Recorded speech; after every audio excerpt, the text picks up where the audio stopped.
Do you have a stop time, by the way? No, I should be good for an hour and a half. Okay, cool. I think we're live. Right on. Yes, Yeah, I see people watching. How's it going, everyone? cool. Good. Hey, all right. Well, I appreciate everybody joining. Especially thank you to Yashu. Hit that bid. For anyone who's on here who doesn't watch his channel, you should. I do all the time. Thank you. Hey, Yeah, thanks for having me on, Nick. It's a pleasure to be on. Super excited to talk Tesla. It's a wild day today. I mean, up and down, sideways, X talk. But yeah, moreover, like great content you're putting out. All super awesome branding we were talking about before. yeah, So just keep it up, man. It's yeah, awesome stuff. yeah. Appreciate. Yeah, I know my fiance is listening, so shout out to her for all the branding and the aesthetics of our channel. Yeah, I know everyone wants us to talk about Tesla, but let me be a little selfish here. I want to know a little bit about Yashu. So, could you tell us a little bit about yourself, your background, who you are, and maybe how you got into Tesla and how you got into YouTube? Because again, I know you from seeing you inside my screen, but I don't know about the rest of you. So selfishly, I'd like to start with you. Okay. It's honestly like I have the most boring answers to personal questions, but I'll try. So I have a YouTube channel called Hit That Bid, talk mostly about Tesla. I think our stories are kind of similar in the sense that I just kind of started it on a whim because I would be consuming so much Tesla content, literally on Tesla Twitter all day, on Tesla Reddit forums, talking Tesla with anyone that I possibly could. And this was around S&P inclusion time when and kind of my background is like for better or for worse. I've been kind of in options trading, stocks trading since I was kind of a kid with my dad. He's really into that kind of stuff. He's more of a degenerate than I am. I think he'd probably even say that. Growing up, it was just kind of what I've done. I wasn't into Tesla originally. It took me, and I've talked about this during other interviews. Really, is the Tesla story kind of came to me in a roundabout way. Um, I'm I self-proclaim that I'm not a person that typically catches on to trends on the first go around. Either I'm an early adopter of a really crap product, or I'm a little bit late to that stage. And for electric cars and Tesla vehicles in general, I kind of bought a lot of the FUD for a long time. On CNBC, people talking about, if Tesla is going to go bankrupt, Tesla doesn't have enough cash. And to be honest, I didn't do much research on it. I just kind of in passing would kind of see headlines, and at that point I was busy with work, and I didn't really give it too much thought. And then fast forward to 2019, my dad really was into Tesla. He would send me like Kathy Wood videos all the time, ARK Invest articles. My dad loves Tesla. And so he in 2019 booked us kind of more of a family test drive. And during that test drive, my dad obviously like it was for my dad. So he was test driving. He made my mom test drive. My sister came along too. So she went, and it was a good ride. I was sitting in the back. I was like, okay, yeah. And towards the end of it, we were about to sign off. My dad's like, hey, yeah, like you also got to get behind the wheel and check it out. And I was like, nah, dad, like yeah, I kind of get it. I've sat in it. I've sat in the front. I kind of get what it's about. Long story short, I sit in the car. We go, I don't know, 5-10 minutes worth of a drive, and kind of instantly at that point, it kind of changed for me. Even sitting in the car was okay. This is a nice car, but as soon as I started driving the car, all of a sudden I kind of had like this Apple iPhone moment where you kind of Mm, open that box for the first time, and you pull out the product and you're like, "Whoa, this is like super sleek, super shiny. The branding's on point." It's like obviously no other car I've driven before. Um, so long story short, from there, the story kind of takes sideways turns with a Nissan Leaf in the mix, and us also test driving a Chevy Bolt. And for the record, I think any electric car is awesome. Tesla, though, it was just in a different stratosphere. And so I, at that point, kind of made it a point whenever my dad would share me these articles or videos, I would take a deeper dive into them and try to take off my kind of blinders that I had on. And long story short, from there, my dad bought the vehicle. Not too much after that. Now I have a Model 3 as well. Tesla for me was a product first driven story. I wish it wasn't, because selfishly, I wish I was in Tesla since like 2012. Like I know a lot of people watching may have been, or 2015 or 2016. So it started with the product, and it continues with the product every day.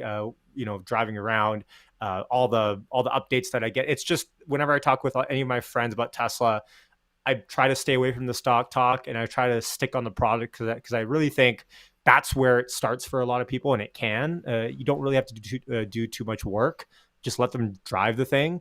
And yeah, so then around SM conclusion time, back to that kind of point, I wasn't finding much content on YouTube about options trading and stocks and kind of the back then it was all the mechanics about the tracking funds and figuring out what weight are they going to buy into Tesla and what forcing mechanisms are there. And that was kind of my jam. Like I loved just researching that sort of stuff. Obviously, been trading options for a while, aka losing money for a while professionally, right? um, but at the end of the day, I was like, screw it, I'm just going to put up some content, I'm going to put up some videos, and then it kind of just, I was like, hey, if even 10 people watch this, I'm cool with it. I'm just making it for myself, and to this day, that's kind of my motto is I just do it because I enjoy it. And yeah, I kind of got lucky. I mean, kind of struck a nerve with a lot of Tesla investors in the options community back then, and even now, and kind of here we are sitting here talking Tesla now about a year and 4 months, 4 months later, almost a year and a half actually. Yeah. Yeah. Yeah. Well, what's your background? So you grew up investing with your father. Ironically enough, I had the exact same story.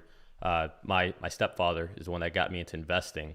Nice. And yeah, so I started when I was a freshman in high school, and Oh that wow. was Okay. yeah, that was right around the time the iPhone came out. So I had a custodian account as it was back then because they had to Mm, be the custodian, and I only had like a couple grand to invest. It was with Fidelity, so you had to have $2,500, and mm, I was researching like, what do I want to invest in? I didn't know, and I was like, I have to do all this research, and I discovered this most amazing technology that I always thought was going to blow up. It was the Microsoft Surface table. It was this table where you could like pass things around, so all this touch screen and everything. And I was like, mm, this is it. This is the thing. And then when I mm. was still doing like research, I stumbled upon Apple's coming out with a phone that can touchscreen. I was like, what is this? And so I bought Apple. That was it. It's like that technology I thought was everything, and that's how Nice. I started investing. Was my first thing was Apple. The summer Beautiful. before the iPhone came out. Oh So wow, beautiful. Wow. What yeah, what year was that then? Like 2008 or something like that? Like 2005 maybe wow, nuts. 2006. Yeah, yeah, long time ago. But That's crazy. but let's take a step back real quick. So you said that you grew up doing this. I mean, that's amazing that at a young age you were learning options. I mean, options. Uh, I'm in my 30s now, and I still am learning options. Uh, but what'd you end up doing, like work wise, or did you go to uni for Yeah. this, or are No. you a accountant or anything, or what do you do? Yeah, gotcha. Yeah, and by the way, when I say like I did it, I mean like I lost money professionally, like quite literally, like so many. And by the way, I really wish like I had awesome times. Like I would spend summers between school, really just options trading in the morning and then working in the afternoon or the evening. I just love doing it, but I really wish if I would go back and talk to my younger self, just invest, hold for the long run, Yeah. and continue to build up and accumulate a base. Really, but regardless, I'm not going to say I regret anything in my life. It's just my story. Hmm. But my background is business is kind of my background, professionally speaking, entrepreneurship, real estate. But in uni, I majored in economics. So for better or for worse, you can take that for how you want. I minored in business. My passion has always been entrepreneurship, always building up own products, own services. Real estate is what I do here locally as well. But really, business, the study of business, the study of entrepreneurship, that's kind of my true first love, and always has been. And that's again why Tesla, like Elon tweeted last night, and he said zero advertising dollars, $1 trillion valuation, and it's like we're kind of living through one of the most epic business stories to still be written in kind of history. So yeah, that's kind of my background. Yeah, no, that was pretty heavy last night. When I mean, if you caught it, you caught it. But if you're just listening to the conference call for what it was, you might have missed it. But when he's talking to the bot, and he said, for those who are Mm. paying attention and are listening Yeah, closely, or not verbatim, but he essentially said that, and it's like, wow, he's yeah, literally speaking to everybody, saying yeah, this is this obvious. It's not doesn't take rocket science. yeah. It's That what's was a the big most. Yeah, go ahead.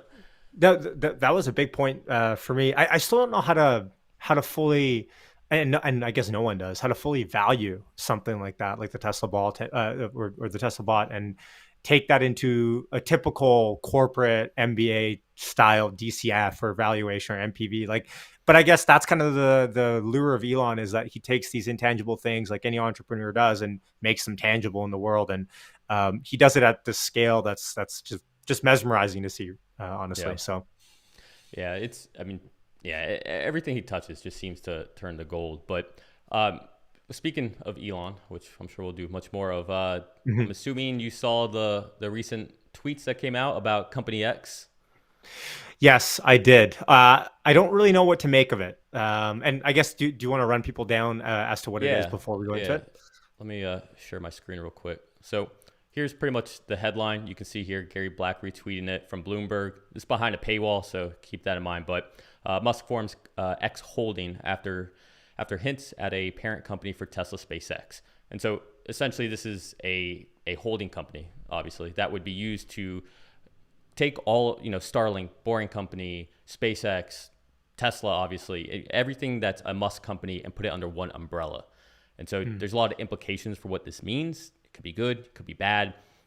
Gary Black likes it in some instances. There's a lot of rumors that this is purely just for the sake of acquiring Twitter, probably, or being Hmm. able to, for financing and things of that nature, which is way out of my realm when it comes to how that works at that level. But other people think that it might mean that we have Company X. In other words, an easy way to take Tesla profits, move it over to SpaceX, or Hmm. Starlink profits and move it over to SpaceX, or something to where they can move things easily, and Elon doesn't always have to sell in order to facilitate the use of this capital that he has within his Hmm. company. So that's the long of the short. But what are your takeaways from all this?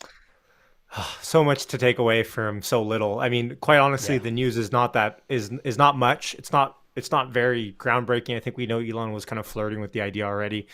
I think that's a great point with the fungibility of capital between his projects. Now, selfishly speaking, I guess there's different lenses you can put on. You can put on your solely Tesla investor lens, and say, look, this isn't good for Tesla, because if Tesla conglomerates into X company, well, all of a sudden multiples given to a holding company are going to be compressed, because in general, investors don't love holding companies, and valuations aren't going to be as high as if you divvy them up and you have all of them different IPO'd. So that's one selfish way that you can take away from this. Another is kind of, I'm not sure if this is even relevant, but maybe antitrust might be a problem if the company's too big, and we see Alphabet face a lot of this problem. Yeah. But I don't know all the legal repercussions there.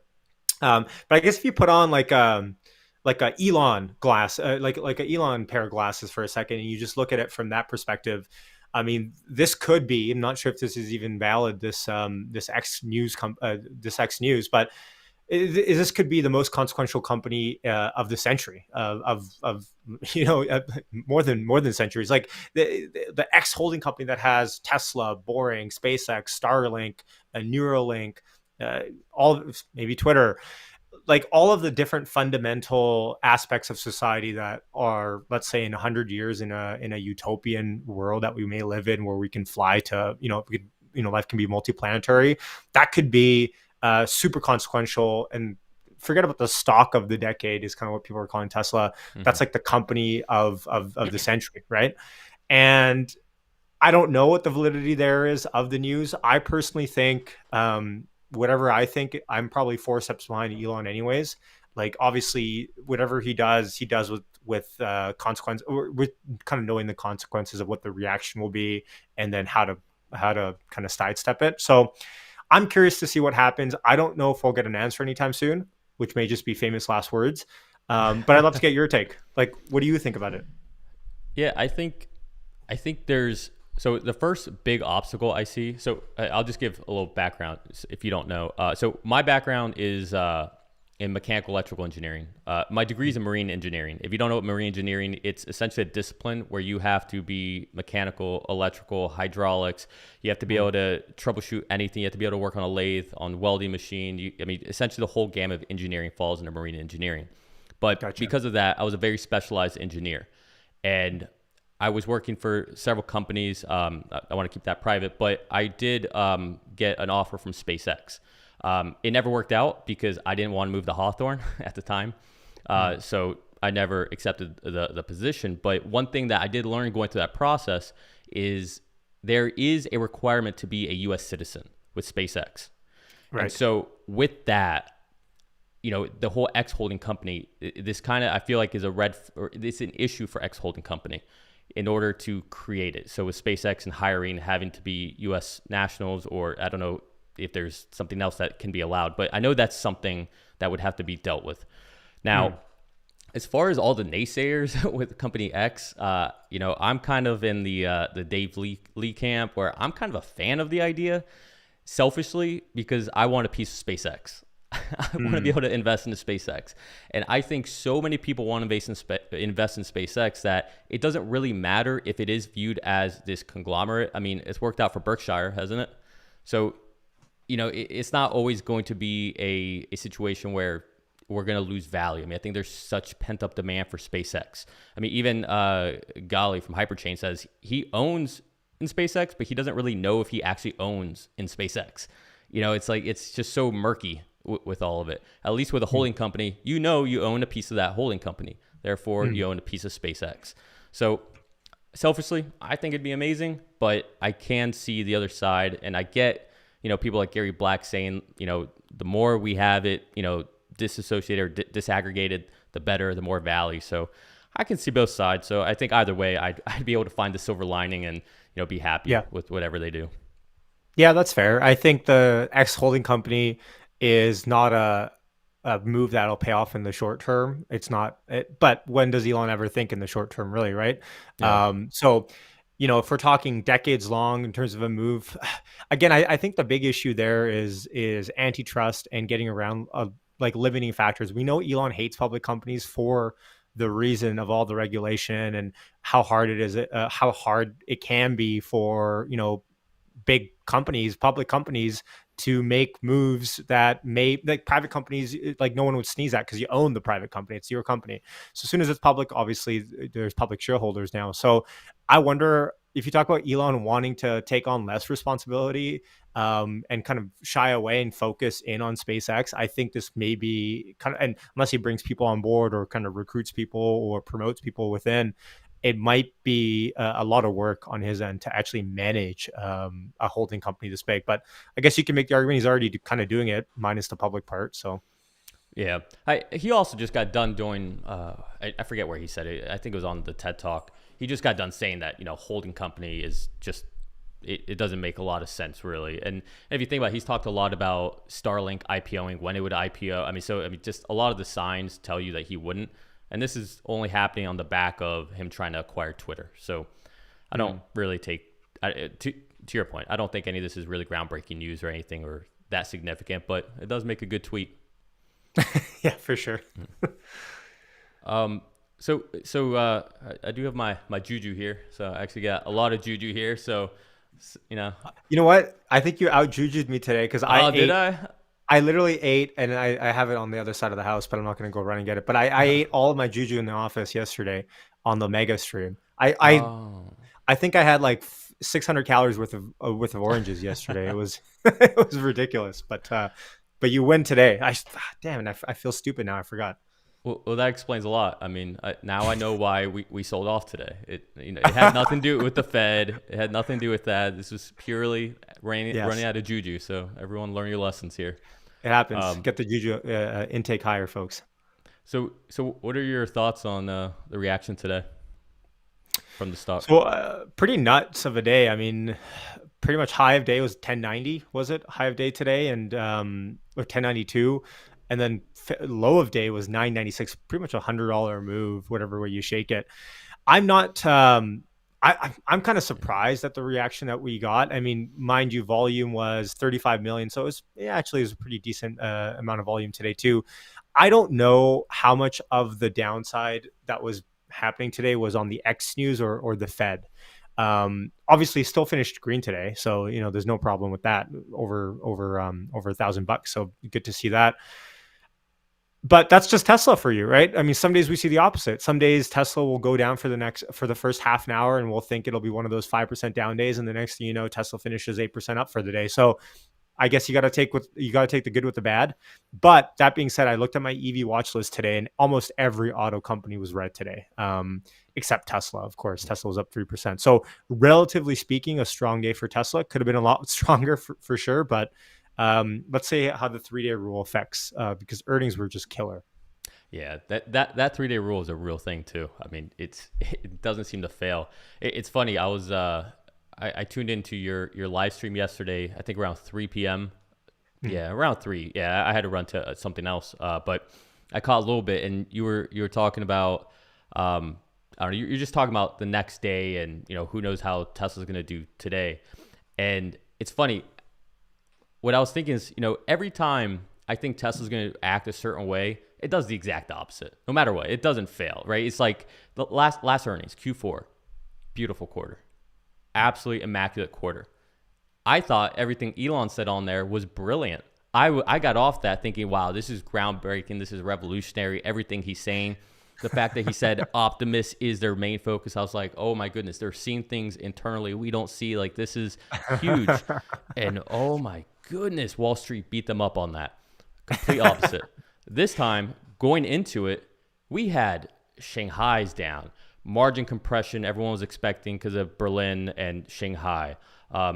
Everything going on with Twitter, just nonstop. It was just the Fed. Just so much negativity could have happened.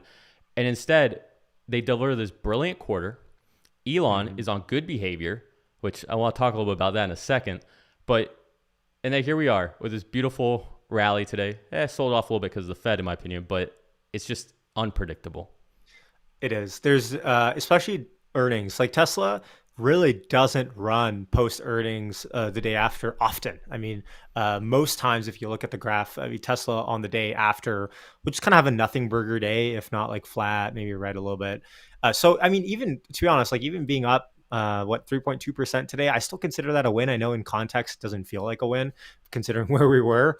But green is good, and Tesla will build on it. Like if we look at, I think was it Q3 last October when earnings were reported, and we continue. That was like originally when we started to run from 800, 900 all the way up to all time highs back then.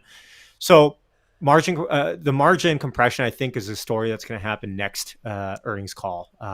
Because a lot of the capitalization happened, and it will continue to happen for Austin and Berlin this quarter.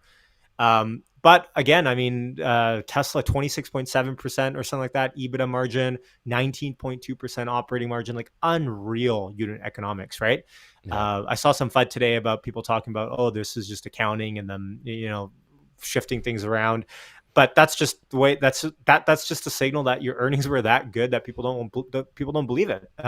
So, unless I'm missing something, which, very well might be the case because I often do. Those earnings were just incredible. And Wall Street thought so too with kind of the move this morning. No, absolutely. So every morning I'm like clockwork, right? Before we go to the gym, I watch CNBC, I watch Squawk Box, for better, for worse, Becky, Joe, Andrew, those are my people. So I watch them every morning with my fiance. Okay. And man, I was ready to throw some juju at the TV. Andrew would not stop. He could not say it was a good quarter. All he wanted to talk about was LiDAR, but Tesla isn't using LiDAR and everything is about the robotaxi. And people, when you hear someone talk about LiDAR like that, it's red flags. They don't understand what they're talking about because that's not the limiting factor for any of this, for any company, for Waymo, for Cruise, for no one. It's not the input of data that's the limiting factor. Right? LiDAR, okay, that's one way to take the data and bring it in. Cameras are another way, right? Sandy Monroe thinks FLIR, that's another way. The limiting factor between everybody, the big differentiation is the brain, is the neural net. It's the software that's actually making the decisions once it has the data. It doesn't matter how you retrieve the data. That's what matters. And you hear these people, and it's just eye-opening that whenever you go so deep into something, and I'm sure you're the same way, when I find something I'm interested in, I go deep on it. I go very deep in it. And obviously, being an engineer, I think a certain way. So, I gravitate towards certain things. But when you see someone on TV who's supposed to be an expert, right? And when it comes to investing and you hear them say these things, it's like, wow, this is a weird world we're living in where you're supposed to be the expert and you're saying incorrect things that aren't even relevant to the discussion. So it's, I don't know. The market today, the way things were reported, a lot of good stuff, but that particular stood out to me. And it's just wild how people cannot give them their due on a beautiful quarter. Yeah, I think it's important to remember with TV, as you know, as is this, as is a lot of YouTube channels. It is entertainment at the end of the day, and you know, I don't know what they prioritize in different channels. I think they prioritize debate, they prioritize Mm. discussion. Like, would they rather have? And this is more of a philosophical question that we really need to get into. But does media really care for anything other than debate and engagement? I mean, at the end of the day, that's what they prioritize. That's what they're going for. So fair enough. And as for LiDAR, as for vision, I mean, I don't know who to trust. I'm not an engineer. All I know is I'd rather trust all the engineers at Tesla that have been recruited, Mm. top of the class engineers working on this day in, day out, rather than my own random judgment or, so and so's. Why not trust the people, the world class engineers working at Tesla, the tens of thousands of them? So that's kind of where I put my authoritative trust in, for better or Yeah. for worse. And I know firsthand how autopilot's getting better every single day. I had there's one spot where I always seem to have troubles in, and the other day it just smoothly took over into the other lane. So there's some stuff happening, even with like a general update on autopilot without even FSD, that I'm personally seeing firsthand. So I guess plural of anecdote is not data, but it's always good to kind of have your feet on the ground and kind of see what's happening firsthand. Yeah, absolutely. And just to, I guess, take everything you just said about media and all that and debate, a perfect example of that is, do you ever see Gene Munster without Gordon Johnson, or Gordon Johnson without Gene Munster on? It seems like they're always together, no matter what, Mm, encouraging yeah, debate. well, I guess they'll probably put out like a signal like, hey, we need Tesla bearers for this side of the debate, and I'm not sure if they find too many. Yeah. So that's kind of it. And to be fair, I mean, you definitely catch a lot of strays being a Tesla bear. There's just no doubt about it. If you're a Tesla bear, for better or for worse, even if you're trying your best to be a Tesla bear, you're going to catch strays. Like it's sometimes, obviously, I think healthy debate should be encouraged at all times, respectful debate. But I get it. There's a lot of people probably in the investment world that are just kind of closet Tesla bears because they don't want to catch a lot of the bullets thrown at them, which I hope they can come out and we can have healthy debates on, because that's how we Yeah. get better, right? So, but to be honest, I saw a lot of this stuff with Apple too. You probably did as well. Like, there's some famous short sellers like Doug Cass. I remember Douglas Cass was, a huge Apple short seller back in the day, and maybe even to this day, I don't know. But there's always going to be two sides of two sides of the debate. But that's just kind of the way it works. So, yeah. Yeah. No, one of my best friends, he lives in Tampa. Actually, he's a portfolio manager, and all along the way, talking to me against Apple. He still to this day will not Really? get an iPhone, but I think he's starting to turn the corner a little bit. So, but hey, so you're in Canada, right? Um, Yes. are you gonna get FSD? Do you have your safety score? What's going on with that? So I didn't buy the FSD package when I bought the car. Okay. Do I regret it? Maybe a little bit now that beta came. I did not think FSD beta would come to Canada anytime soon. Just being in Canada, like, we always get the short end of the stick. Things are always delayed to us. And I also didn't buy FSD because I thought, whatever, worst case, I'll buy the subscription. And to be honest, like, I've said this a million times on my channel, Uber and Lyft just came here like 2.5 years ago. It took a decade of convincing the taxi cab unions to even allow Uber and Lyft. So I can't even imagine how long it might take for something like robo taxis to happen in my city. Um, but I do have, actually, I've seen some people on Twitter that I follow, and they follow me back, who live in the city, who have FSD beta. So I need to get in my hands and at least sit in on an FSD beta session. But I've seen the videos. It looks like it's getting better. So long story short, no, I don't have it. But hopefully Elon, if Elon's listening, will release the subscription to people like me so we can at least try it for a little bit.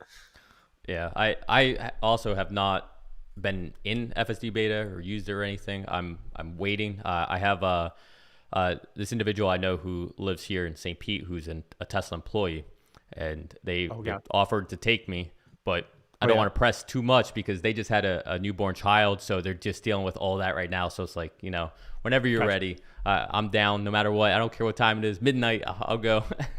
Yeah. So I'm pretty excited to experience it. I mean, to Elon's point, just go try it, like he said on the earnings call. So I'm ready to try it. I'm sure a lot of people are. I mean, one thing with FSD beta, if you just compare and contrast that for a second with like something like Cruise, is that FSD beta is attempting, not I'm not going to use the word working yet, but attempting to work at every single nook and cranny of your world. Like Mhm. if there's an alleyway and you turn it on, it'll have to go. If there's an unprotected left that it has to hit, it'll hit. With a lot of the other robo taxi networks that are operating in limited hours and whatnot, they have the ability to turn off different navigation routes. So if they're not comfortable with XYZ area, they can just reroute to an area that they're more comfortable in.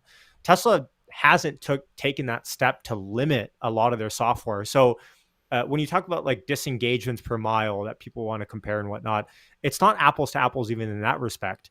And Tesla could, I'm pretty confident, turn off areas where they have huge, very high disengagement rates. Like they know this left turn here is very hard. It's better to take a right and then to take a left at the light and then pull a UE or whatever.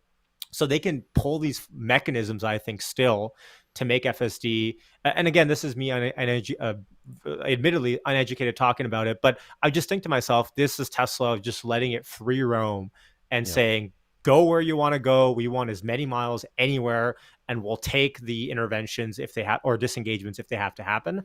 And so I can't help to think if Tesla does do some filtering down of different areas and going, okay, if it's an unprotected left here, for the most part, let's try to avoid it in 90% of cases by doing this. And then 10% we have to, no big deal. And if they fine tune just the software from that, I wonder how fast and how rapidly FSD beta can approach something that could be usable kind of in everyday life at level 4 or 5.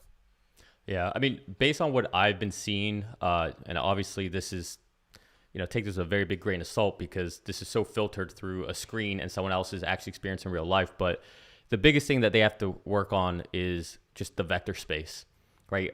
And understanding the velocity and acceleration of other vehicles. They already do it pretty well, but like Chuck Cook's videos, if you ever watch those unprotected left-hand turns, Yeah. that's the limiting issue there. That and certain things like median engagements, stuff like that. I mean, that's minute. Like I don't think that's a big deal, but that interpretation of I have to go faster because this car's coming at this rate. Once Tesla solves that, and I've been saying this for a while, keep an eye on Chuck Cook's videos because once that unprotected left-hand turn is solved and he can do that like it's nothing, like the turn you had today or the other day that got better. Once he's sitting there seeing that over and over and it's like, oh, I forgot that was an issue. To me, I think we'll be there, or at least at safer than a human. Not saying that, all problems are solved, but at that point, this is when we just hit that next level. That's when we're not in those logarithmic, higher maximas issues that we're hearing from Elon. That's going to be a big time moment. Interesting. Yeah, that's a good proxy, I think, the unprotected lefts to use as a metric, for sure. I guess the issue I have there is that, like, like little things. Like today or yesterday I was driving and I was in and we don't have to go deep into this, but like there was a guy.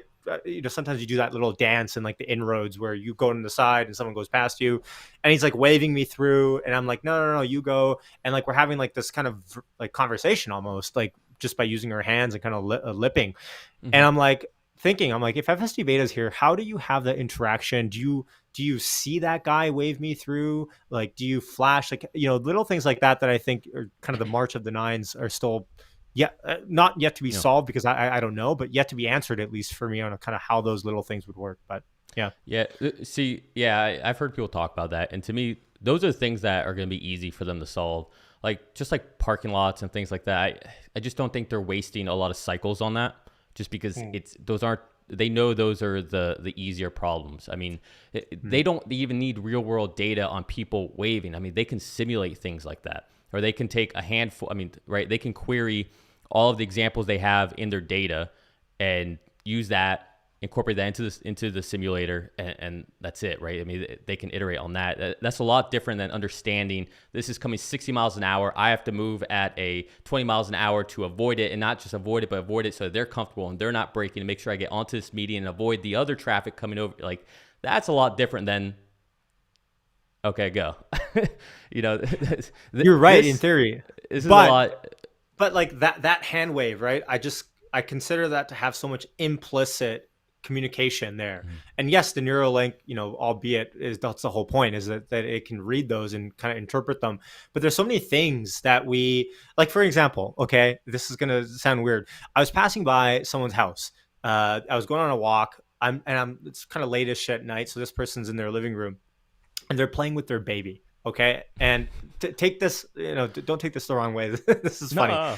but so he's playing with his baby. He's picking it up. He's like, throwing it up, and then he's like play fighting the baby. Okay, and I'm looking at that. I'm like, oh, he's play fighting the baby. And then I had the thought, if a neural, if if FSD beta saw this, would it think this guy's beating up his baby? Because I can tell he's play fighting the baby, but if an untrained eye maybe could think that this guy is literally beating the crap out of his baby. So what's that fine line? How do you read that? And I realized at that point there's so much implicit communication, implicit observation that we do as humans that we don't even realize, that we kind of consider very low key and like easy to interpret, that I wonder in scenarios like the waving of the through. And I see Digital says it's a Canadian standoff. It's stuff like that I'm wondering. But these are the questions that have to be solved. And if anyone's best fit to solve these problems, it's going to be Tesla. So maybe it's a moot point, but these are the questions that I kind of have with kind of stuff. And I don't disagree with you. As far as the baby thing, I'd be more worried about Optimus than I would FSD. FSD saying, stop, do not hurt that baby. Yeah. But the thing with the hand waving that would more concern me, and Elon's actually talked about this before, kind of like the example about someone wearing a shirt that has a stop sign on, right? And then it stops. Okay, well, what if somebody is just messing around with it and doing this and cause an accident?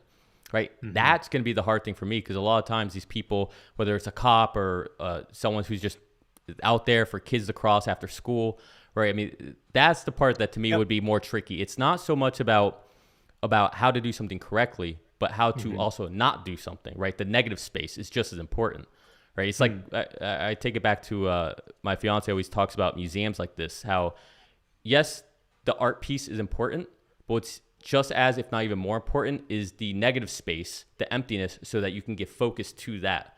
So everything that is not correct is also important. And so that's going to be, I think, the harder part when it comes to solving things like this. This, I think they can train that easily.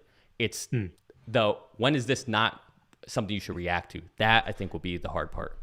And not to harp on this too much, but what about Nick? I love this. I love this. What about this scenario? That guy doesn't even wave because he looks at the car and he's like, shit, there's no one driving this car. I'm not going to wave. So he doesn't wave. Right. So how do you train that? Right. Like, these are edge cases that you have to think. Like, do you all of a sudden have a dummy in the car because you're counting on people to wave? People change their behaviors as well in adaptation to you. So it's not even like the first degree. It's like the second degree of changes that you have to consider that people are going to affect. Like, if that person with the crosswalk, right, holding that stop sign, he sees a robotaxi pull up, he's not going to. He might not even put his stop sign down because he's like, wait, what? This car's not looking at me. Right. So it's like, how do you, so like, it opens up a lot of questions, I think. Yeah, but I think that's going to be more like just humans learning how to deal with technology. I mean, we don't go into public bathrooms now and just stare at the sink because there's no knobs, right? We know, put your hand under and the water will come, right? I think same thing. I'm someone who's directing traffic. I see a car coming. Yeah. I'm going to know to do this, right? I got to signal it. But yeah, no, it's either way, I think it's exciting. I agree with you. If there's one group of engineers that I trust and their methodology, it would be the Tesla, SpaceX engineers. And I say that just because I think there's a lot of cross-pollination between both companies when it comes to engineering. I don't think it's as clear defined as it seems on Wall Street, especially not with their materials division. Their materials division definitely intermixes a lot. Yep, for sure. Yeah. So yesterday was earnings day, man. Tell me your thoughts. Tell me your big takeaways. Big takeaways. I would say the biggest takeaway was probably the operating leverage that Tesla showed yesterday. A 19.2% operating margin, just unreal. Their operating expenses have been pretty consistently flat-ish. Elon said that they're laughably high, like they want to keep them down. But it's like, you're seeing this point now where like every dollar of capex that they're putting in, they're getting a huge return back on it. They're getting even more efficient. Their marginal return on capital is increasing. So it's 19.2% is nothing to sneeze about. I'd have to check actually and they're 32.9% gross margin, I think it was. So just like unreal kind of tech like margins coming from an auto company. Those were, and granted, we were kind of getting this already from the last couple of quarters, but seeing it finally print. And last quarter, we kind of had Elon's payroll tax cut, which kind of ate into the OPEX margin, Yeah. or the operating margin a little bit. But we're kind of seeing now, like, I don't want to even use the word Apple, but like, Apple sits at what, like 30, 40, or I think 38, 40. 40 something, Yeah. 40% gross margin. Okay. Tesla's at 33. Like, and we're starting the story of the Well, 4680s, the gigacastings, right? So, and just to put context to that, Tesla's at 33 with just Fremont, Shanghai. Like this isn't. We're not even mhm. factoring Berlin, Austin, 4680, real meaningful amounts of FSD. Like none of that yet. So that's just these two True. old Yeah. factories compared to these new ones. I mean, it's Yeah. mind-boggling. And I mean, granted, economies of scale, like those factories are already kind of hit that peak production or close to it. Maybe Shanghai, not so much just yet, but yeah, I mean, granted, we're gonna out of Austin and Berlin. I think short term, I'm still prepared for some margin compression coming out with all of the fixed cost amortization and the ability to ramp things that are going to be expensive in the beginning and going to be inefficient in the beginning, but will get better over time. So there might be a little bit of a, if Tesla can even hold steady with these margins, like unreal. And Apple, like for example, like Apple, 40% gross margins. Like I'm looking at it now, their operating margin last quarter was 33. It was as low as 22% in quarter three, 2023. That was after COVID. So, we're not at Apple levels, but those are like aspirational numbers for an auto company to even come close to. And then so now when you mix in Elon's note in the shareholders meeting saying they're looking at releasing FSD beta USA wide by the end of the year, um, that's going to hit the bottom line as well, with a lot of accounts receivable finally being able to be recognizable. And then presumably FSD is going to be so good that more people are going to sign up as well. So a lot to look forward to, even in the short run, even with the margin compression and the volume. I mean, what, 1.5, 1.6 million is kind of the target that Elon set, 60% year over year. Yeah. So it's exciting times for sure. It sucks that Shanghai had been closed, and kind of seeing that having a re-ramp, and with COVID happening there and all that sort of stuff. But it's never a dull moment in Tesla investing, is it? No, not at all. And just to show everybody, um, this is what Yashu was talking about. So Omar tweeted out about the Q1 22 operating expense comparing Tesla to Rivian, and you can see here Elon's response to this. And I love this because this is the thing that I don't think people talk enough about when it comes to things like personal finance. Is the fastest way to increase the amount of money you have is to cut your expenses.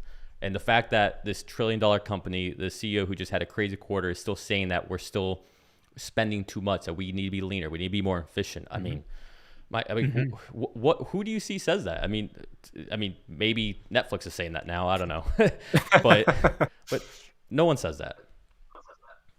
No, absolutely. And I think the biggest thing with the operating leverage is that every additional dollar that they make now, if they can keep their OpEx consistent like they have been, then it just goes straight to the bottom line.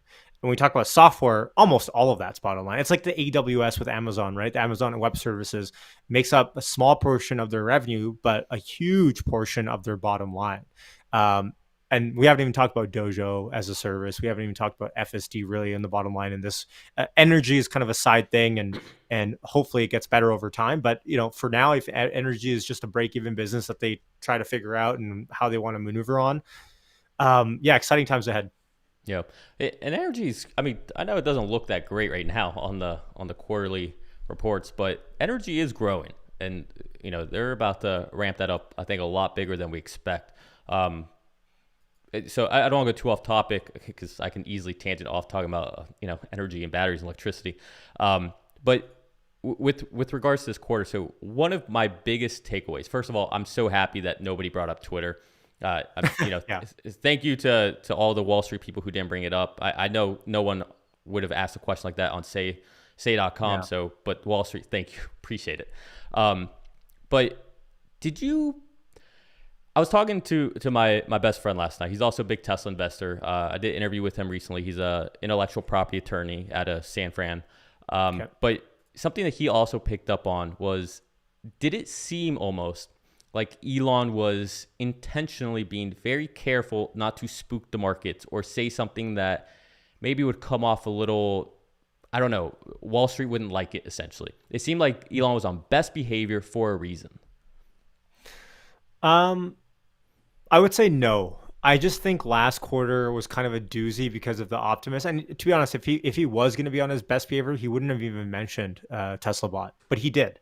Yesterday, he said, "Look, like you guys are missing the forest for the trees here. Like Tesla bot's Yeah, where it's at." And so I think if he was trying to be tame, he wouldn't have come on and said what he said around Tesla bot. I think so. Maybe a little bit, but to be honest, Twitter there was no business for Twitter questions to be asked in earnings call yesterday. That's an agreed. Elon issue. That's an Elon issue. That's not a Tesla issue, unless there's secret plans for Tesla to buy out Twitter, which is not the case. So no, I don't think he really was. I think Elon knows, and Elon knows that people don't like him on the earnings call. Or I shouldn't speak for everyone, but there's a large percentage of the Tesla investors out there that think Elon should stay away from the earnings call and only like talk like once a year, twice a year at the annual meetings or something. And I think Elon is just here to remind you again, like, listen, like this is my company. It goes where I want to go. Maybe I had said that, but look, I kind of changed my mind now. So I was fine with it. And I don't think he was playing down to it, I think. Okay. Yeah. Yeah. It just seemed like maybe he was trying to make sure he doesn't spook the market too much before a stock split or to deal anything with Twitter. You know, valuations matter right now. I mean, I don't know. It just seemed like maybe there is something there. But you're right. He wouldn't have brought up the optimist, which is, I think, essentially what everyone freaked out about last time. Yep. But what he did bring up, which was kind of a mic drop, was volume production of robo taxis by 2024. Yeah. Yeah, he Yeah, did. tell me your thoughts on that, because that was my jaw was on the ground for quite some time, and I had to pick it back up. I forget my reaction, but I obviously had a candid reaction to this. My ears perked up when I heard it. Um, First, I'll preface this. I don't love Tesla talking about new models of vehicles before they've released models that they've already pre-sold, like Cybertruck. Please, let's get on Cybertruck, even if it's like 1,000 of them. Let's get them out to owners. Let's get them riding around. That's my opinion. But Elon was careful to say the same. And he was like, "Listen, I don't want to be I want to be careful not to talk too much about other models yet." But I think the biggest signal to me, and he said 2024 mass production, volume production, I should say, was the biggest signal to me was that Elon's confident in FSD. That's the biggest signal, not so much that the vehicles, and yes, I mean, Elon time, you can add a year or two, but I think the FSD confidence that he showed, and granted, he's shown FSD confidence quite before, and he's even talked about how, it's kind of two steps forward, one step back all the time with this kind of stuff.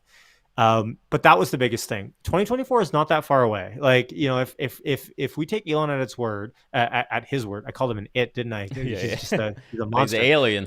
Yeah, honestly. 2 years away. So in 2 years' time, 24 months, they're gonna. And Elon didn't say that's when. Like, I'm pretty sure he said that's when they're gonna hit volume production.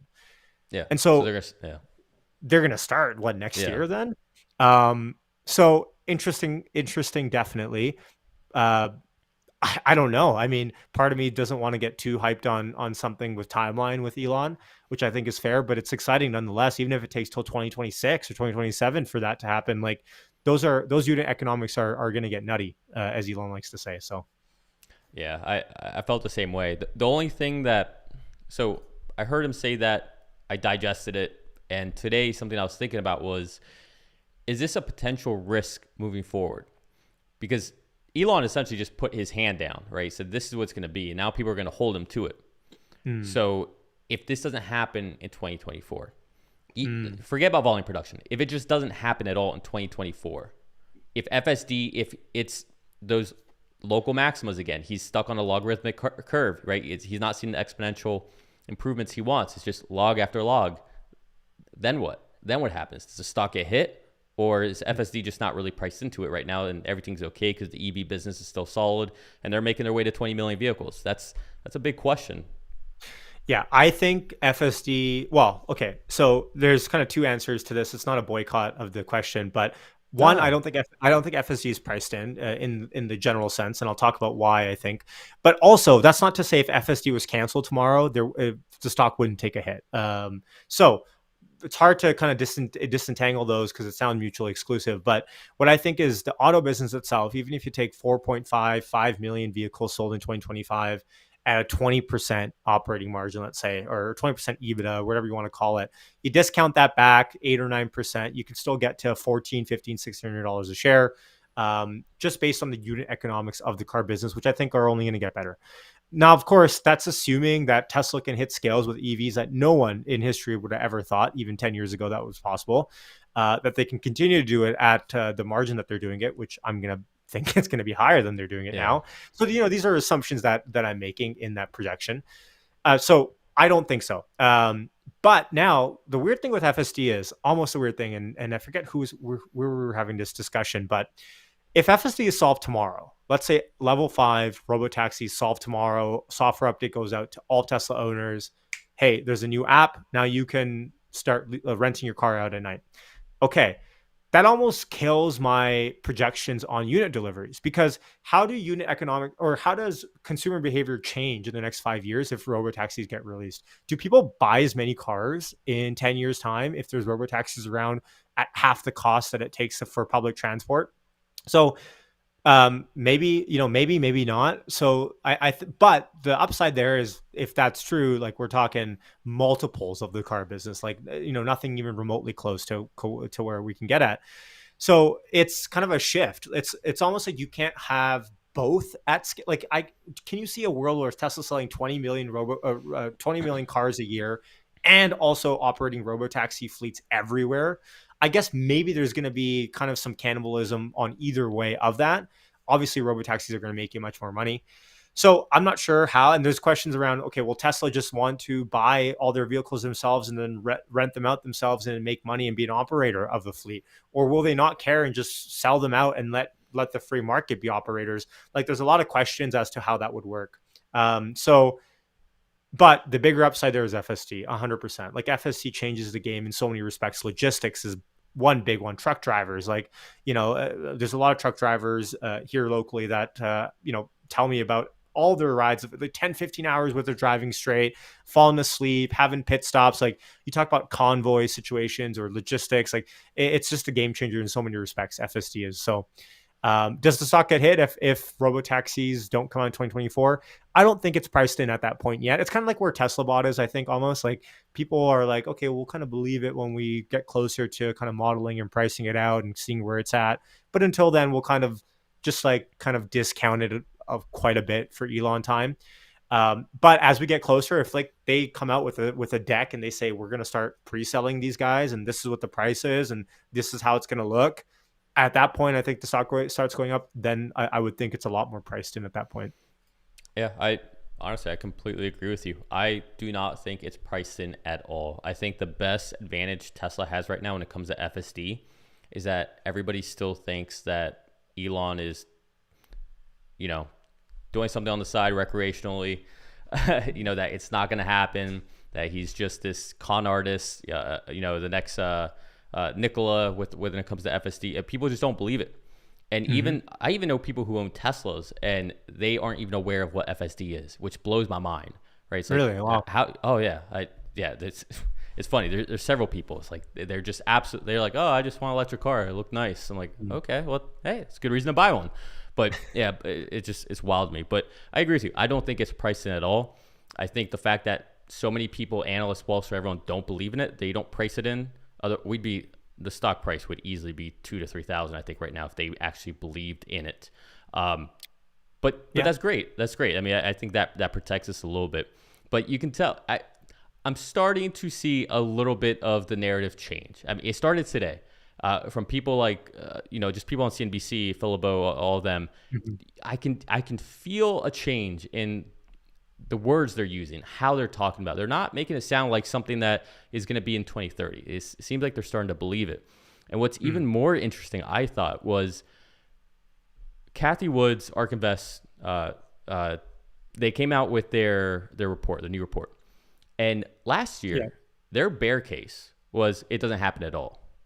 Hmm. This year, their bear case is that it just gets delayed a little bit. But their whole report was all about robo taxis.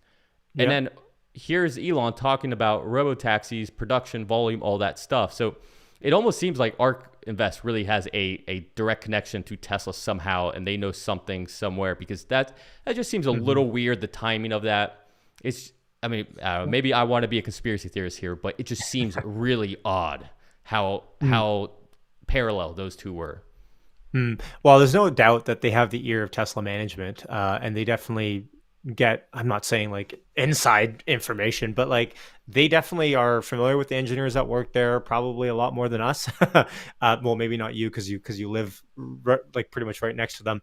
But like I think all the inside gossip or the timelines, like they might be a little bit bullish, but it's and to be fair, I mean, it's not something that an average person, should I say, should or would believe in. Like FSD, full self driving robotaxis, like this isn't if you take an average. If you, for example, if you took like my grandma and you told her about this, like, or you took anyone's average grandma, let's say, and it's not to harp on, it's not to hate on grandmas, love grandmas. But it's one of those things. It's just like, wait, what? You're talking about autonomous vehicles going around, no one driving. What are you talking about? Like, you sound crazy.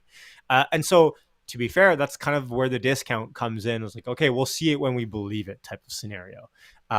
Which I think is fair because the street doesn't operate. A lot of the street, at least, doesn't operate to catch all of the delta. They're there to catch the majority of the delta and to save their bacon in the odd scenario where they try to believe in something that was way too ambitious. Entrepreneurship is about believing something that's super ambitious and putting yourself out there and being an internal optimist. Being an investor is about being kind of opportunist, being able to not stick your neck out if you don't have to, kind of hedge wherever you can. Different stories altogether. So, and I even see in the comments, like, people were saying like only the auto business is priced in. So, I think it's fair where it is. It's FSD beta has 100,000 people now. I think I read on Over, Tesla, yeah, 100,000 over plus. 100,000. Yep. And to my knowledge, I don't think there's been any accidents. Cross my fingers, knock on wood. There was Has there? there was one sort of. It was a Tesla employee who put it on YouTube. I forget his channel's name, but he was just like just a tester, just a driver. It's not like he was an engineer, but yeah, he ran into one of those like kind of soft cones, those white cones Oh, that kind of bend. So I don't. yeah, I mean, it was I saw that one. very, Yeah. yeah. So I don't know if you call that an accident, but I don't want to be an echo chamber here either. So that did happen, and that is something worth noting. But I think there's so much that went into that. There's you can't judge that for what it is, because the same way we can't judge the actual rate of improvement. Like, I love seeing Omar's videos and they look great and all these disengagements, but I'm not in the car with him, so I have to have a little skepticism. And so skepticism for the good stuff, but also when I see something like that, I also have that skepticism for that whole situation. So, but other than that, you're right. There hasn't been anything, nothing. Yeah, and people are saying it was AI driver, and I think I actually remember seeing that video. But to be fair, like, let's be fair for a second. It's good how high of a standard we're holding Tesla to Oh yeah. with regards to this. Like, the worst thing we can do is to accept accidents at the same rate that we see accidents in the real world, and so we're not seeing that. To be fair, accidents aren't just self-motivated often. Like, they're not just self-inflicted is probably the hmm better word. Like, accidents can happen if someone legit runs into you you're at a stop sign or a red light. Someone could just bang into you. Like, it could be at 0% of your fault. So Yeah. undoubtedly we will see something in terms of accidents happen. Hopefully nothing major, nothing tragic, but the question is really, what percentage of the miles driven do we see them in? And then when they do happen, how safe are the cars themselves, which we know Tesla's kind of top of class with safety. So that's kind of the scenario that I think FSD is in. The problem with that is that FSD is still in beta, and so we don't get access into this information. I think there's some public sourcing of trying to conglomerate this stuff together. But FSD beta is, I guess, one of those things where, if you don't believe in Tesla, it's one thing you can harp on. If you really believe in Tesla, it's one thing you can talk about major upside in. So it's a hot topic. Yep. Yeah. And just to add to that, it's beta. Beta, you expect mistakes. Um, Although there haven't been any real crashes that we know of, you shouldn't be surprised if there is a fender bender or something happens. Right? It's beta. It's meant to do that. I mean, think like in the software world, for anyone who's in the software world, this log 4 issue we just had, this wasn't even a beta thing. This was real live, real action out there, and it's not even beta, and we had such a big hit, right? I mean, that was a real vulnerability that existed. And us humans, we're out there. We have our licenses, which means we're not in beta. We have our licenses, and we also make mistakes. So, I think you just have to have some, I guess, some grace when it comes to it, right? Just have some humility. Like, it is beta, and it's doing as good as it is. So, just, I don't know. Don't think everything has to be perfect for it to be doing well, right? If something comes up. But again, 100,000 plus people, every single state in the United States, every major city, another country just got released, right? Yeah. I mean, come on. This is absolutely insane. Meanwhile, the closest competitor is, I don't know, do you call Waymo the second place because they're technically in two places? I don't know. It's hard to say. Cruise, It's, yeah. yeah. But yeah, either way, it's bullish. I mean, the whole world is going that way, and I think that's what matters. Big scale of things. I just don't know if everybody will win. If everybody does win, and I think about that a lot. Even if, let's say, Waymo, Cruise, and Tesla, they all get to it. They get there different ways, but they all get there. Who really cares? I mean, just look at the world. Okay, so you have an Apple and a Samsung who dominate the phone market. Okay, there's two players. Who cares? They're both printing money. All right, look at social media. You have Meta and Twitter and Snapchat. Okay, who cares? I mean, that might not be the best example right now, Snapchat or Facebook, but Right. it's okay. It seems like we're in a world of kind of 2-3 winners take all, and man, for Tesla to be in that market of $1 trillion of TAM, come on, that's amazing. Yeah, I mean, too often people are in the scarcity mindset. They're not in an abundant mindset where, it's, but ARK Invest thinks it's a winner take all, winner take all scenario. We'll see. I mean, the problem is not even a problem, but the thing to consider here is it really a first to market type of scenario where really, because there's just apples and oranges. If Cruise and Waymo fully solve autonomous driving worldwide, how did they get enough cars on the road?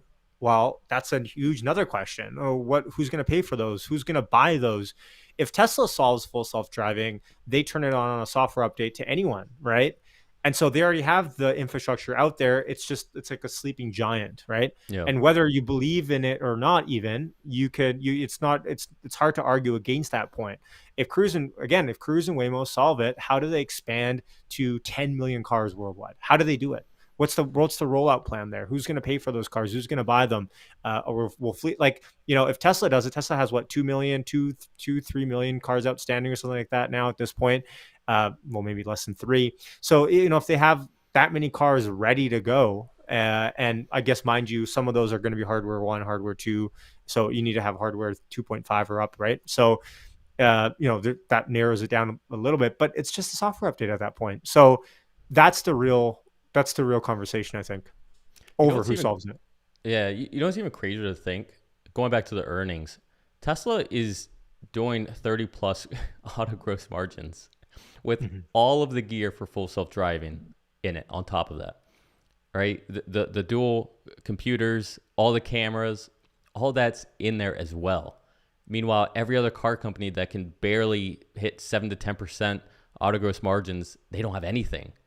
Like, just think about that. Like, that's insane that they're still doing these margins like that. It's wild. Yeah, and I mean, mind you, I think cameras aren't too expensive, and the getting rid of lidar helps with cost. But you're right. I mean, ideally, and this is, I think, the low key subtle thing about Tesla's FSD. If they solve FSD, I'll put it that way, not when. If you're not a believer out there of Tesla FSD, if they solve FSD, think about how scalable that is, because all you need is 6 cameras or 8 cameras. I forget how many the car has. 6 or 8 cameras around the car, which, to be honest, a lot of cars come with that many cameras out today already. Like newer cars will, like higher trims, they'll come with that many cars. Well, maybe not 8, but like at least 6 or something like that. So you talk about scalable solutions. If they solve FSD and they have the neural net, and now it's just a matter of feeding the neural net with the software, just the angles that they need and calibrating it, then think about how scalable that could be for Tesla to sell to other automakers. Where, hey, you want to license FSD? Great. Your car comes equipped with Tesla FSD. And so most cars today, like I'll see on the road, like we'll have blind spot sensors and we'll have cameras front, back, center. So they'll have it. Maybe they add a couple extra to kind of get their blind spots in or, get it up to Tesla's liking. But that's not a huge shift. And if Tesla can solve full self-driving, which, by the way, if they solve it, like what's the motivation of them licensing this thing out? But let's say if they do solve it and they want to license it, like that could be a huge business opportunity for them as well.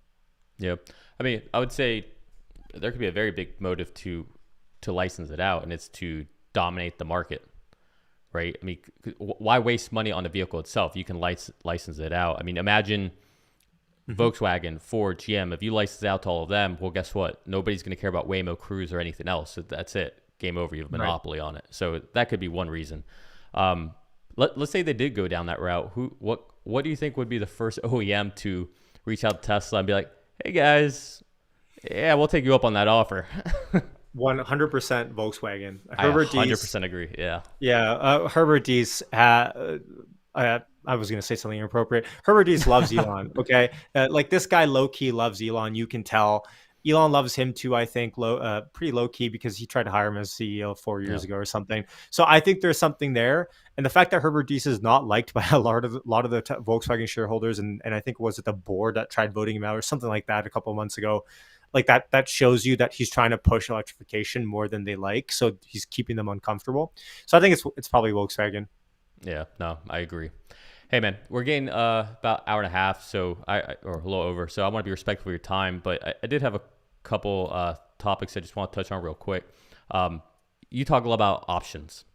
You talk about losing money on options earlier, but obviously you don't always lose money on options, or you wouldn't do it anymore. Curious, what's your, I guess, strategy, or what do you normally do with options? Are you just I buy calls and that's it, or do you engage in like selling puts, selling calls, strangles? What's your methodology, or what do you do? Originally, pre-run up for Tesla was a lot of leaps. So like longer dated stuff, close to, let's say, a little bit further out the money. Like for me, I am, everyone's in their own position. If you can, like deep in the money is great, but those are very capital intensive to buy those types of contracts, especially when Tesla was like $2,000 or $3,000. But I like leaps as like a strategy to offset sometimes share ownership and get more leverage. Unfortunately, that strategy hasn't panned out super well when Elon was selling and buying leaps into that dip. So I like, but in general, I like leaps. Selling premium is cool too. You don't need shares to sell premium. You can sell call spreads. You can sell put spreads and just collect theta on the up or down side. But to be quite candid, I mean, this market is nuts. And in the next 3 months, I look at the next 3 months as kind of the wild card. Because as Austin and Berlin scale, and maybe that's the opportunity, by the way, but I kind of look at it as a wild card because as Berlin, Austin scale, as Shanghai finally gets up and at them again from the re-ramp, depending on what happens there, we may see somewhat of a wacky reaction. Now, last quarter's earnings did really well to a degree where Tesla obviously showed strength today. So, but I like Matt Smith puts this in a great way. He's on Good Soil. He was talking on Daly's channel, and he was saying end of the year, quarter four, the amount of money Tesla is going to be printing earnings per share. He thinks this price is not sustainable if Tesla is going to reach $6-7 EPS, right? And that's, I guess, before the split happens. So long story short, I like leaps. I like selling premium. What I often do that I probably need to get rid of is a bad habit. Lottos. Do a lot of lottos. Do a lot of lottos sometimes. I didn't do any for yesterday for the earnings stream, just because I was busy streaming all day and I was just busy with work.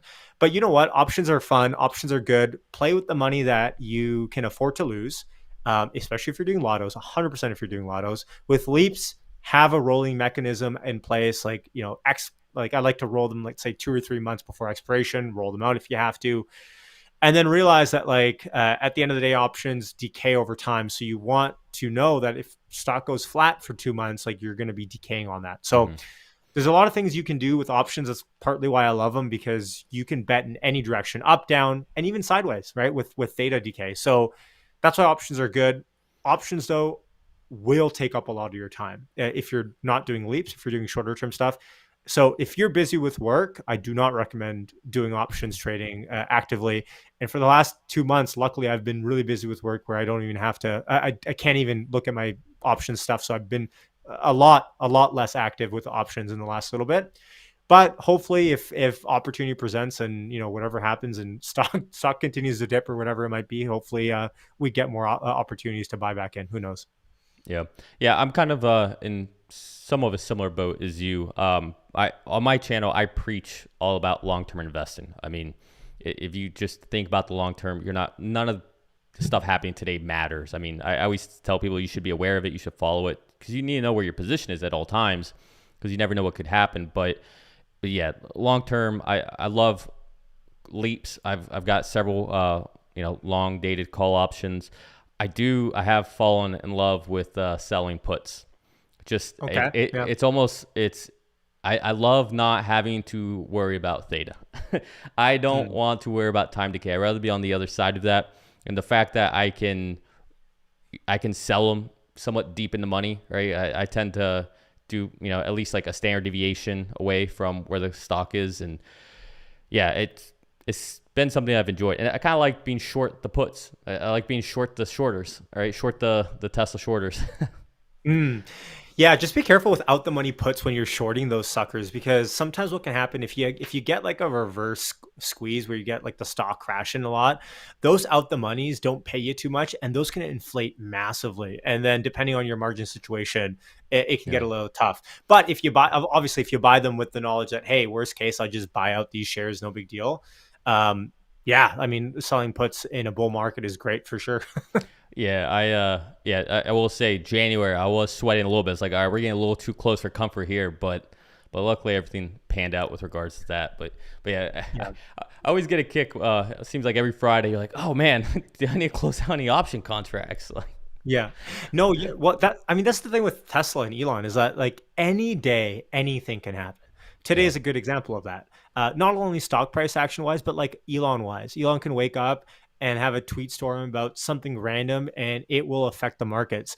It's not like any other stock. Like Tim Cook's not going to wake up tomorrow and start blasting someone on Twitter, right? Like it's not going to happen. So Elon, you carry that kind of up and down risk, like both ways. But I guess that's where the volatility pays if you're yeah. short data, right? So, sorry, but you might have said, someone commented saying you said in the money. So I guess out the money that's not a problem for you then, right? So I might have Oh, misheard you. sorry. Yeah, I spoke too fast. Yes, out of the money. Yes. Oh, okay, okay, Yeah. so I was right. Yeah, that's what I Yeah. thought. I was like, you're probably not selling deep in the Yeah. money puts. No. That would, Yeah. you know. Yeah. That's a good catch. Good catch. What are your thoughts on that? On Elon being outspoken and all that versus like Tim Cook or a former or Andy Jassy now or any of those people? Elon is a different breed of person. Like he gives zero craps about anything. I think it's what makes Elon Elon. You could hate him for it, but at the end of the day, I think his brain works in a way that's kind of indescribable to us. He's not professional in that corporate way, if you want to call it, but it is what it is. I mean, Elon wouldn't be Elon if all of a sudden we started censoring what he had to say, and I guess that's kind of what he has with this whole Twitter thing going on at the Yep. moment. So Yeah, I personally love it. I love the fact that we can get inside the mind a little bit, understand what he's thinking. I mean, that's just it's almost criminal for these people at these top companies to just hold all this knowledge and things are going on, things are going to change the world, just keeping that inside. It's like, let us in, let us know. I mean, this is stuff that we should be excited about and should be able to put, vote on those innovations, those ideas with our dollars and our investments. I mean, I think that's one of the best things that Elon does is he doesn't keep it close to his chest. And I think from an execution perspective, when you say something, you damn well better deliver. And I think that's why we tend to see Elon deliver. I mean, of course, great talent and all that, but he doesn't say something without being able to deliver it. And I think a lot of CEOs tend to, especially in the software world, a lot of CEOs tend to shy away from talking about something until it's ready to go 2 days out. And then And then you also have the opposite, where you have some CEOs that promise the world, and we never get there. Everything's always in beta. Yeah, I mean, you could argue FSD is kind of there at the moment with the timelines, but you're right. I mean, Elon delivers. It's on his own time, and sometimes it's longer than expected. But I think the thing with Elon to consider is that I think Elon is a master motivator. Yeah. You kind of saw that with Steve Jobs a little with the way that he'd push his engineers, at least anecdotally, and how hard he was on his engineers. I'm not saying Elon's hard on. Actually, I don't know if he is or isn't, but it's the ability to push people's boundaries, right? If you don't think something's possible and you get Elon going down your throat about making it happen, making it happen, making it happen, people set their own personal boundaries of what they think is normal. Mm-hmm. And someone has to come out and push what that norm is or what they think is possible, because I mean, a lot of the limitations in the world are self-set, right? I mean, we've been to the moon, for God's sakes. Like, there's a million things that people think are, just the way that it is. Then I think Elon comes at problems from a different perspective. So I'm not sure how easy it is probably to work for a guy like that. Probably not very easy. But if you're a top performer, you're probably attracted to working for someone like that. Yeah. Yeah. I think we've all, I mean, maybe not to the extent of Elon, but I think we've all had someone we've worked for, or a teacher or a friend that, kind of pushed you, or a coach or something in your life that pushed you a little bit out of your comfort zone and allowed you to do things you didn't think you could, or as fast as you thought you could, or, something that challenged you. And then you got to the side, you're like, oh, wow, it's kind of like enlightening, right? It's like you see the light, and and then you look back and like those moments where you're like, oh my God, I hated that person. They're so annoying. And as you kind of look back and you're like, man, that person really impacted my life.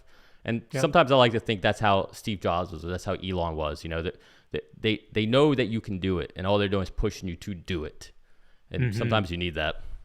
Oh, absolutely. And that event, by the way, like Cyber Rodeo, when seeing Elon on stage, and like there was that video of that girl crying in the front row, like watching Elon. I just couldn't help.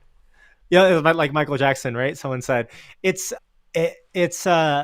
crazy to see how different Steve Jobs and Elon are, but how much of a similar effect they're kind of having marketing wise. Like Steve Jobs' presentations were the polar opposite of Elon, super scripted, everything down to a science. Yeah. But like we look at those, like the original iPhone presentation, or, insert Steve Jobs presentation, and we're like, this is something that's down in the history books for sure as like a master presentation. And Elon, off the cuff, no script, is more of my style. I just kind of go off the cuff.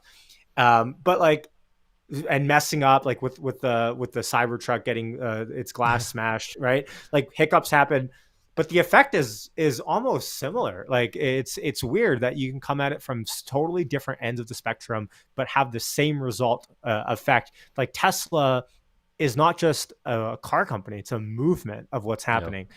And Apple was the same way. Talk about Apple fanboys. That's where the term really comes from. I mean, people were Apple fanboys, and it was a derogatory term for a long time.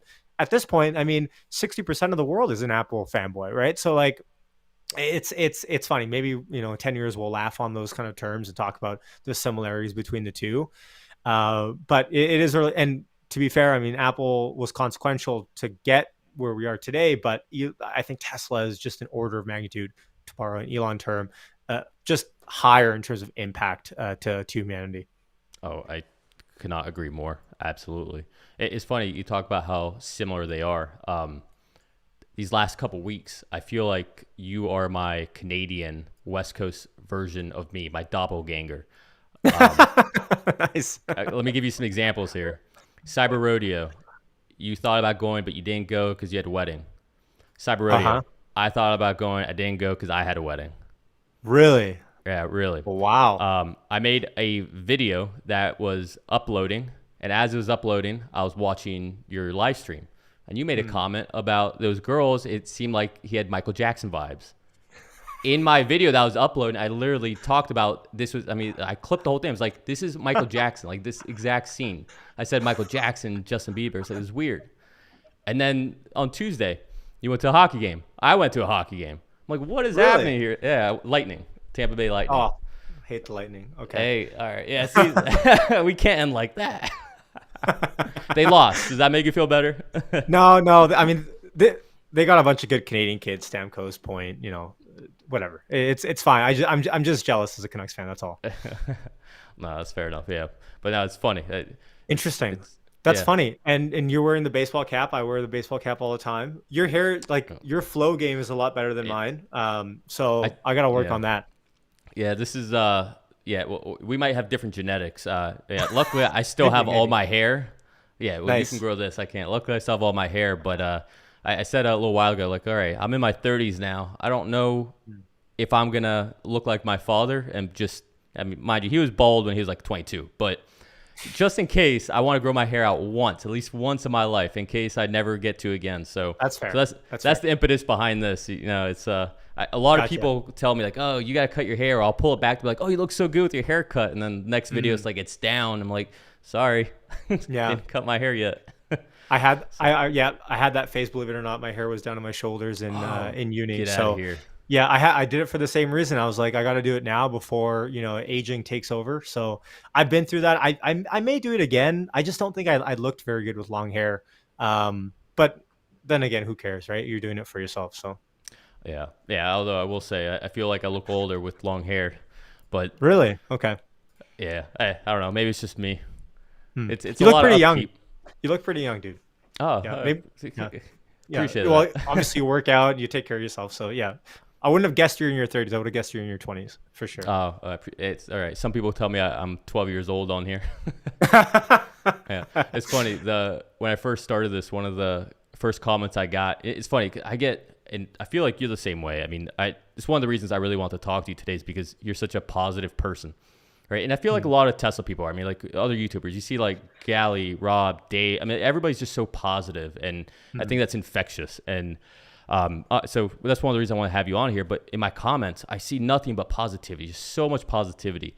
And when I was mm, first starting off, one of the first things I saw was a comment that was negative, and it said, "Why would I ever listen to somebody with a backwards hat on?"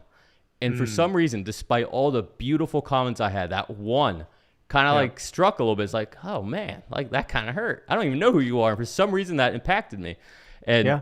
luckily now I've learned to just ignore that and let people be miserable if they want to be miserable. But it's funny. It's a weird thing. No, no, like you're right. Like you definitely have it's that one or two comments that kind of get to you, right? Like at the end of the day, but it's yeah, something that is a learned skill. I mean, it's funny. It's like, at the end of the day, putting yourself out there, putting out content really has to be something that's self-serving to where you love it so much that you can put up with stuff like that because it's really not that. I mean, it's really rewarding in many ways, but it's not like something that it's like, oh, the rewards are exponential to a degree where like, I'm doing it selfishly so I can like make a lot of money or something. Like, we do this because we genuinely love making content around stuff that we care about, whatever that might be. And yeah, it's tough to sometimes see around those comments, but you're right. Like I've seen comments on your videos, my videos. I think we're super lucky, and even comments here that I'm reading in chat. Like people are positive, people are healthy, happy to have healthy dialogue, and to just be happy at all times. And I think life's too short. I mean, like we're not on Earth, and we don't have to get into a philosophical discussion about all Yeah, this sort of stuff. But like, it's all good, you know, man. life's short. I mean, at the end of the day, like we're all gonna die, and no one's gonna remember who we are. We might as well try to impact people positively while we're here, and we're not perfect. I mean, I think we'd both admit to that, but at least we can try to be positive people. So, Yeah, positivity I think is contagious. So yeah, that's why absolutely. that's why that's why I think like your channel super positive as well. But also, like you said, you don't want to be an echo chamber. You want to bring up facts. You want to make sure that everything is if you have to call something out, there's a way to call stuff out that's healthy. There's a way to also do it that could be toxic. So there's a way to address things that I think that you do wonderfully as well. Yeah. Well, beautifully said. On that note, it's hard to end it on a better spot than a message of positivity. So hopefully everybody takes that with you guys from this live stream here. But Absolutely. Yashu, thank you so much for joining, especially for the almost 2 hours here. So, thank you. Truly appreciate it, and hope we can do this again soon. Yeah, pleasure's mine, Nick. Thanks for having me on. Keep doing what you're doing, and everyone subscribe if you haven't already. Cheers, guys. Take care.